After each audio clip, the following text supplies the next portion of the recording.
안녕하세요. 사랑하는 성도님, 일주일 동안 건강하고 평안하게 지내셨나요? 일주일 동안 날씨가 많이 추워졌습니다. 혹시 감기 걸리지는 않으셨는지요? 아무쪼록 편찮은 곳 없이 안전 운전하시고 이번 한 주도 건강하고 평안한 한 주 보내시기를 간절히 소원합니다. 오늘은 민수기 14장 7절에서 8절 말씀, 이스라엘 자손 온 회중에게 말하였다. 우리가 탐지하려고 두루 다녀본 그 땅은 매우 좋은 땅입니다. 주님께서 우리를 사랑하신다면 그 땅으로 우리를 인도하실 것입니다. 젖과 꿀이 흐르는 그 땅을 우리에게 주실 것입니다. 라는 말씀을 가지고 약속의 땅을 정탐했어요. 라는 제목으로 함께 하나님 말씀 나누겠습니다. 오늘 이야기는 이스라엘 백성이 40년 광야 생활을 하게 된 결정적인 이유를 보여줍니다.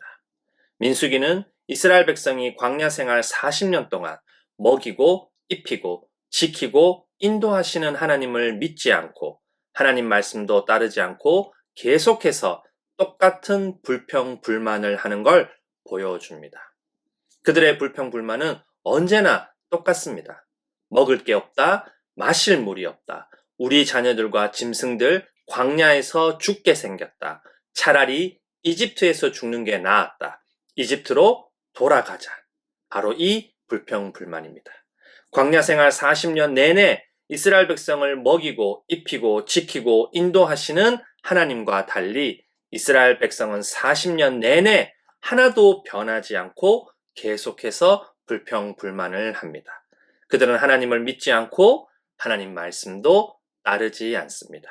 하나님은 모세에게 이스라엘 12지파에서 각각 지도자 한 사람씩 뽑아 약속의 땅 가나안을 보고 오라고 말씀합니다. 모세는 12명의 정탐꾼에게 그 땅이 어떠한지 살펴보라고 합니다.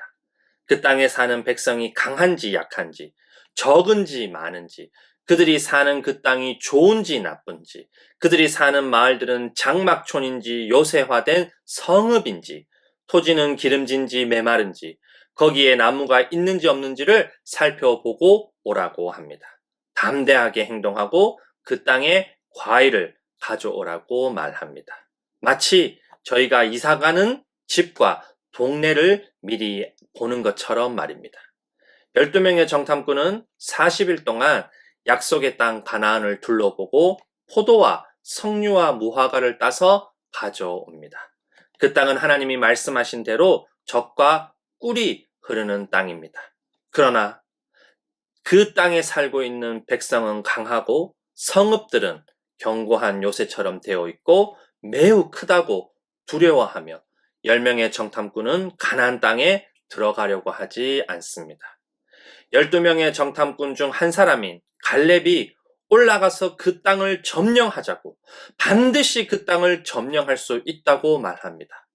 갈렙의 말에도 불구하고 이스라엘 백성은 우리는 도저히 가나안에 들어가지 못한다고, 그들은 우리보다 강하다고, 그 땅은 사람들을 삼키는 땅이라고 나쁜 소문을 퍼뜨리며 그들은 키가 어마어마하게 크고 우리는 메뚜기 같다고 말합니다.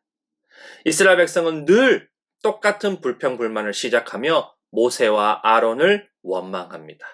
그들은 차라리 우리가 이집트 땅에서 죽었더라면 더 좋았을 것이다. 아니면 차라리 우리가 이 광야에서라도 죽었더라면 더 좋았을 것이다. 하나님은 왜 우리를 이 땅으로 끌고 와서 칼에 맞아 죽게 하는가? 왜 우리의 아내들과 자식들을 사로잡히게 하는가? 차라리 이집트로 돌아가는 것이 좋겠다. 우두머리를 세워 이집트로 돌아가자고 원망합니다. 그 땅을 살펴보고 돌아온 여호수아와 갈렙이 다시 한번 이스라엘 백성에게 간곡히 말합니다.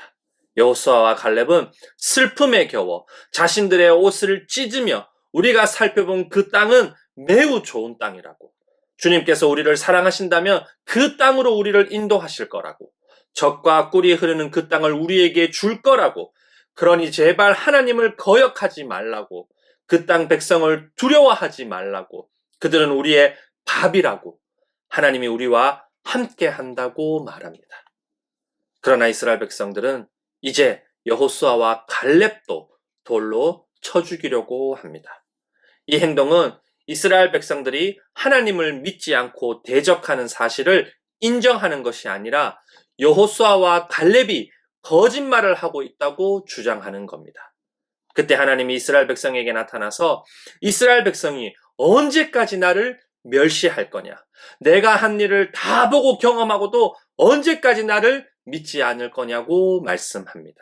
하나님은 결국 이스라엘 백성 모두를 전염병으로 없애고 모세를 통해 새로운 나라를 만들려고 합니다.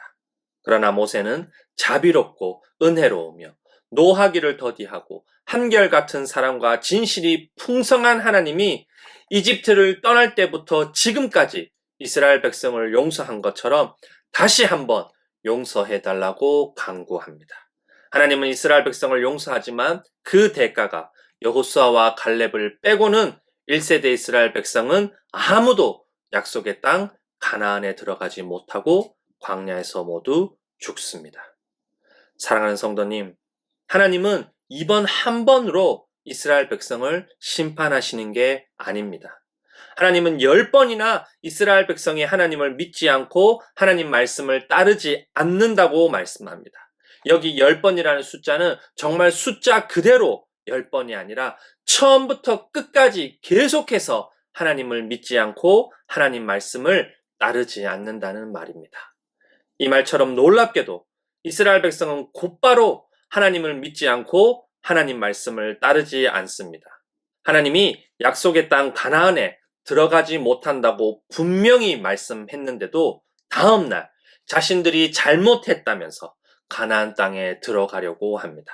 모세가 어째서 또 하나님을 믿지 않고 하나님 말씀을 따르지 않냐고, 이 일은 결코 성공하지 못한다고, 하나님이 당신들과 함께 하지 않는다고 적에게 패할 거라고 말리지만 끝내 이스라엘 백성들은 고집을 피우고 가나안에 들어가려다가 적에게 패배당하고 죽음을 맞이합니다.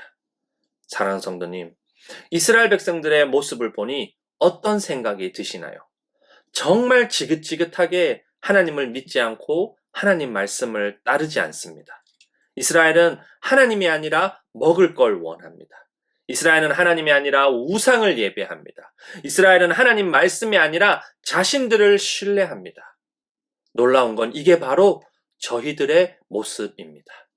저희도 하나님이 아니라 돈을 원하고, 하나님이 아니라 우상을 예배하고, 하나님이 아니라 저희 자신을 신뢰합니다. 이스라엘 백성을 위해 하나님과 이스라엘 사이를 중재한 모세처럼 저희를 위해 하나님과 저희 사이를 중재하는 예수님이 필요합니다. 예수님을 믿을 때 저희는 하나님을 원하고 하나님만 예배하고 하나님을 신뢰할 수 있습니다. 고린도전서 1장 30절, 요한일서 5장 11절 말씀을 함께 읽어보겠습니다. 그러나 여러분은 하나님의 자녀로서 그리스도 예수 안에 있습니다. 그는 우리에게 하나님으로부터 오는 지혜가 되시며 의와 거룩함과 구원이 되셨습니다. 그 증언은 이것이니 곧 하나님이 우리에게 영원한 생명을 주셨다는 것과 바로 이 생명은 그 아들 안에 있다는 것입니다. 사랑하는 성도님, 성경은 하나님 이야기이자 이스라엘 이야기이고 하나님 이야기이자 저희 이야기입니다. 저희는 이스라엘 백성의 불신과 불순종을 보고 돌이켜야 하고 예수님의 신뢰와 순종을 보고 따라야 합니다. 예수님을 믿음으로 예수님이 주시는 생명을 다 얻고 하나님 자녀로서 하나님 말씀대로 살아가는 복을 누리는 저희 모두가 되기를 간절히 소원합니다.